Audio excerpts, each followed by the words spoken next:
Le récit de Zacharia et Yahya. L'essentiel est qu'Allah a ordonné à son messager de raconter aux gens l'histoire de Zacharia, à qui Allah a fait don d'un enfant à un âge très avancé bien que son épouse eût été stérile et âgée. Ceci afin que personne ne désespère de la grâce d'Allah et de sa miséricorde, et afin qu'il ne se lasse pas de ses bienfaits. Allah dit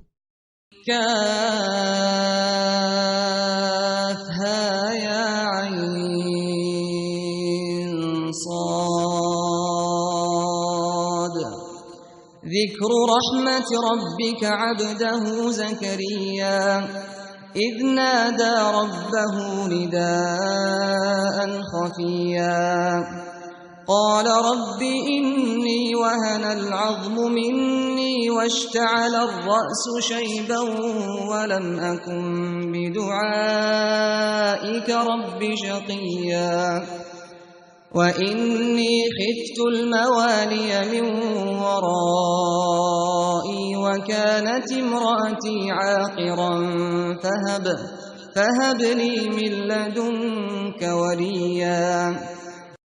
Qatada dit à propos de ces versets, Allah connaît les cœurs purs et entend les voix discrètes.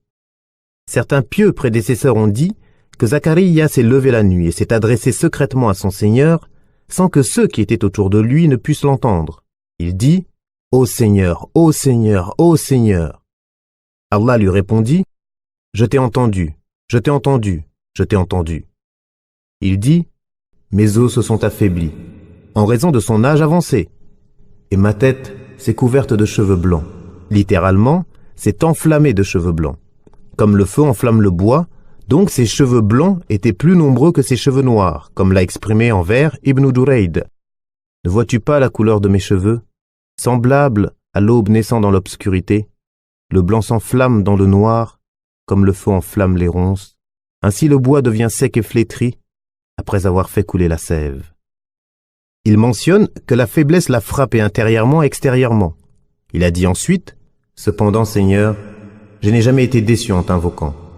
Tu m'as habitué à toujours répondre à mes invocations. » Ce qui l'a incité à faire cette invocation à Allah est qu'il avait pris sous sa tutelle Maryam, bint Imran ibn Mathan, et qu'à chaque fois qu'il lui rendait visite au sanctuaire, il trouvait auprès d'elle des fruits hors saison.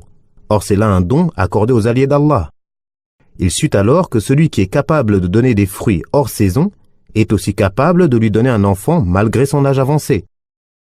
C'est alors que Zacharia pria à son Seigneur et dit « Ô Seigneur, donne-moi venant de toi une excellente progéniture, car tu es celui qui entend l'invocation. » Il dit « Je crains le comportement de mes héritiers après moi et ma femme est stérile. » On dit que le terme « héritier » désigne ici la tribu et qu'il craignait que leur comportement au sein des enfants d'Israël, après sa disparition, aille à l'encontre des lois d'Allah.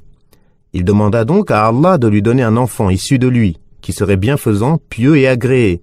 C'est pourquoi il dit « Accorde-moi de ta part, par ta puissance et ta force, un descendant qui hérite de moi, la prophétie et le commandement au sein des enfants d'Israël, et de la famille de Yaqub, et agrée-le, ô Seigneur, comme l'ont été ses pères et ancêtres prophètes, parmi les descendants de Yaqub.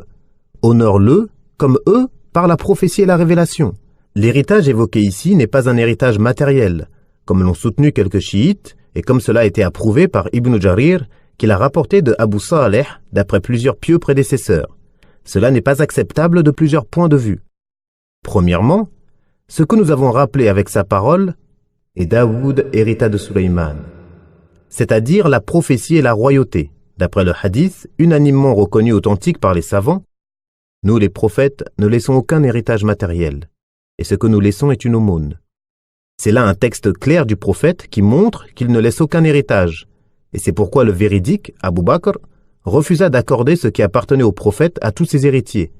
Et dans ce texte, ils auraient hérité de cela, et ils sont sa fille Fatima, ses 9 épouses et son oncle Al-Abbas.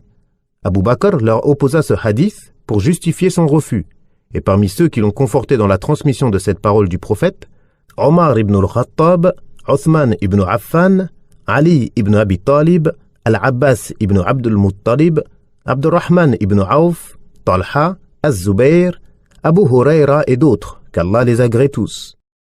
Deuxièmement, At-Tirmidhi a rapporté un hadith dont les termes ont une portée plus large encore. Nous, les prophètes, ne laissons aucun héritage. Troisièmement, la vie d'ici-bas était si vile aux yeux des prophètes qu'ils n'en thésaurisaient rien, n'y prêtaient aucune attention, et s'y intéressaient si peu qu'ils ne disaient pas à leurs enfants de la posséder après eux. Et ceux qui approchaient leur degré de délaissement de ce bas monde parmi leurs enfants n'avaient aussi que faire d'en hériter. Quatrièmement, Zacharia était un menuisier qui travaillait de ses mains et vivait de son labeur, tout comme Daoud. Et le plus courant, surtout chez les prophètes, est de ne pas se surmener au travail, ni de préférer les biens de ce monde pour soi et ses descendants à l'au-delà. Et cela apparaîtra clairement à toute personne qui médite et cherche à comprendre si Allah le veut. L'imam Ahmed ainsi que Muslim et d'autres rapportent d'après Abu Huraira que le messager d'Allah a dit « Zacharia était menuisier ». La bonne annonce des anges. Allah dit « Ô Zacharia, nous t'annonçons un fils dont le nom sera Yahya. Personne avant lui n'a porté ce nom. » Et cela est expliqué par ces autres versets. قالت يا ويلتى أألد وأنا عجوز وهذا بعلي شيخا إن هذا لشيء عجيب قالوا أتعجبين من أمر الله رحمة الله وبركاته عليكم أهل البيت إنه حميد مجيد. Allah exauça Zacharia, et l'ange qui l'inspirait sur ordre d'Allah lui dit « Certes, ton Seigneur a dit « Ceci m'est facile, et je t'ai créé avant cela alors que tu n'étais rien. C'est par sa puissance que tu existes alors que tu n'étais rien.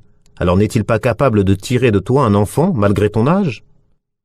Allah dit aussi « فاستجبنا له ووهبنا له يحيى وأصلحنا له زوجه إنهم كانوا يسارعون في الخيرات ويدعوننا رغبا ورهبا وكانوا لنا خاشعين. Littéralement, nous avons rectifié, guéri son épouse.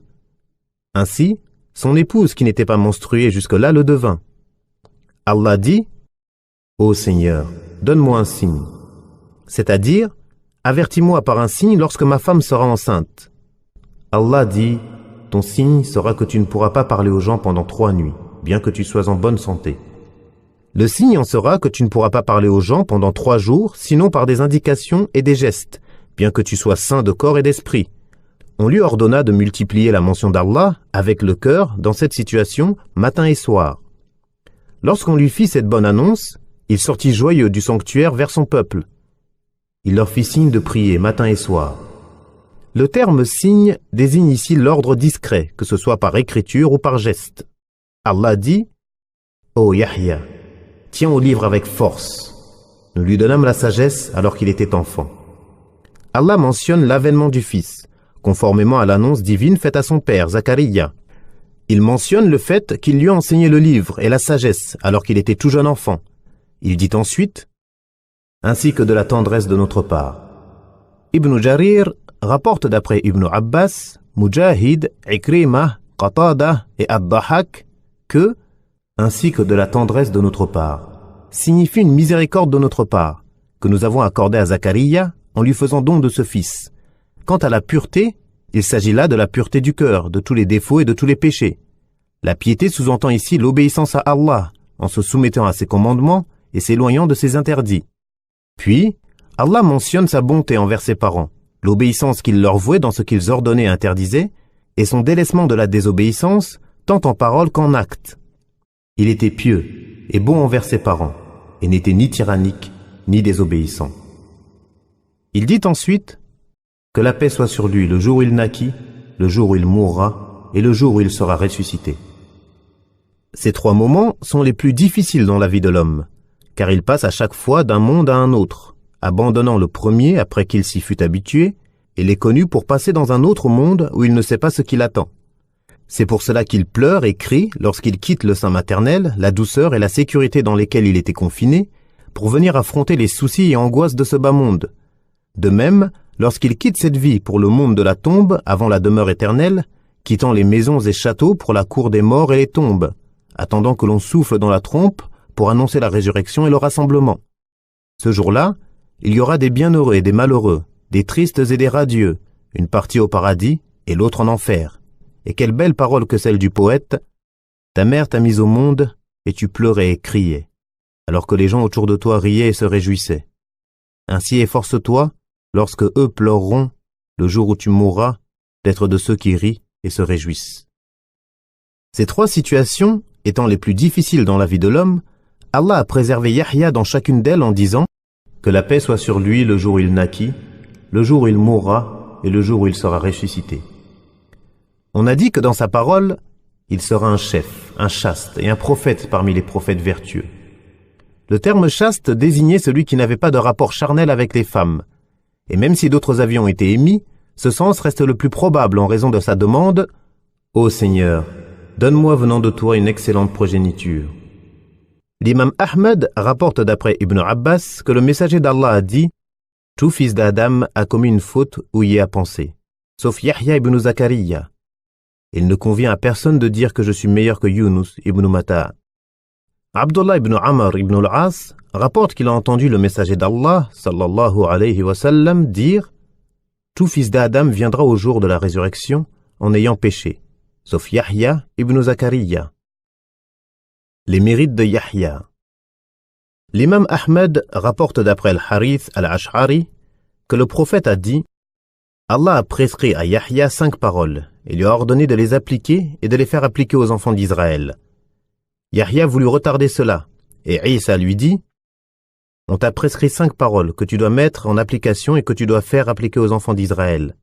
Si tu ne le fais pas, je le ferai. » Yahya lui répondit « Ô mon frère, si tu le fais avant moi, je crains d'être châtié ou que la terre ne m'engloutisse. » Yahya rassembla alors les enfants d'Israël à Beit al-Maqdis jusqu'à ce que le temple soit rempli, s'assit sur la chaire, loua Allah et fit ses éloges, puis leur dit « Allah m'a prescrit 5 paroles en m'ordonnant de les mettre en application et de vous ordonner de les appliquer. La première est que vous adoriez Allah sans lui donner d'associé.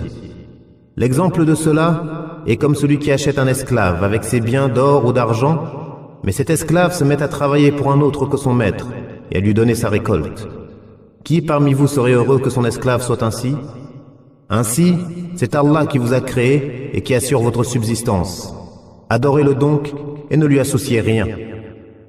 La deuxième est que je vous ordonne d'accomplir la prière, car Allah se tourne vers son serviteur qui prie tant que celui-ci ne détourne pas son visage. Aussi, lorsque vous priez, ne détournez pas vos visages. La troisième est que je vous ordonne de jeûner. Et l'exemple de cela est celui d'un homme qui a une bourse pleine de musc et qui se trouve au milieu d'un groupe d'hommes. Tous sentent l'odeur du musc. Or, la laine du jeûneur est plus agréable pour Allah que l'odeur du musc.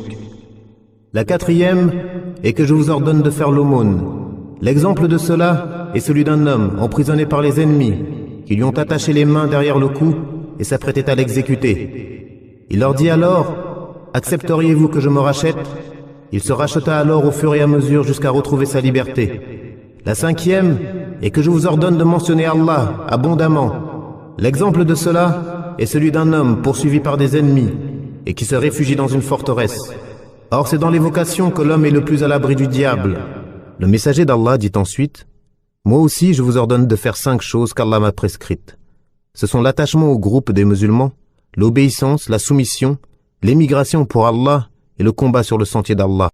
Celui qui se sépare du groupe d'un empan se défait des liens de l'islam à moins qu'il ne revienne, et celui qui invoque à la manière de l'époque anté-islamique servira de pierre pour l'enfer. » On lui dit « Ô messager d'Allah, même si le jeûne est pris ?» Il leur répondit « Même si le jeûne est pris et prétend être musulman. Appelez les musulmans par leurs noms, par les noms qu'Allah leur a donnés, les musulmans, les croyants et les serviteurs d'Allah. » Les causes du meurtre de Yahya. Les exégètes ont rapporté au sujet de son assassinat plusieurs causes. La plus connue prétend qu'à l'époque, un roi de Damas voulut épouser une de ses proches ou une femme qui lui était interdite au mariage. Yahya le lui interdit et la femme lui garda alors rancune et voulut se venger de lui. Un jour, alors qu'elle était en compagnie du roi dans une situation où il ne pouvait rien lui refuser, elle exigea de lui qu'il lui fasse don du sang de Yahya, et le roi accepta. Elle envoya alors quelqu'un pour le tuer et lui ramener sa tête et son sang dans une bassine. On rapporte qu'elle mourut aussitôt après cela. On a également divergé sur le lieu de l'assassinat de Yahya ibn Zakariya. Était-ce dans la mosquée d'Al-Aqsa ou ailleurs? Il y a en cela deux avis. Al-Thawri rapporte d'après Ibn Atiyya que 70 prophètes furent tués sur le rocher de Bayt al-Maqdis, parmi lesquels Yahya ibn Zakariya. Abu Ubayd al-Qasim ibn Salam rapporte d'après Saïd ibn al-Musayyib que lorsque Bukhtanasar arriva à Damas, il trouva le sang de Yahya ibn Zakariya qui bouillait. Il interrogea à ce sujet et on lui répondit. Puis, il tua 70 000 personnes sur son sang qui cessa alors de bouillonner.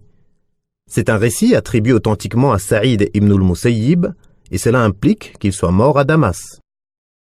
Retrouvez la suite de cet audio sur www.islam-audio.fr.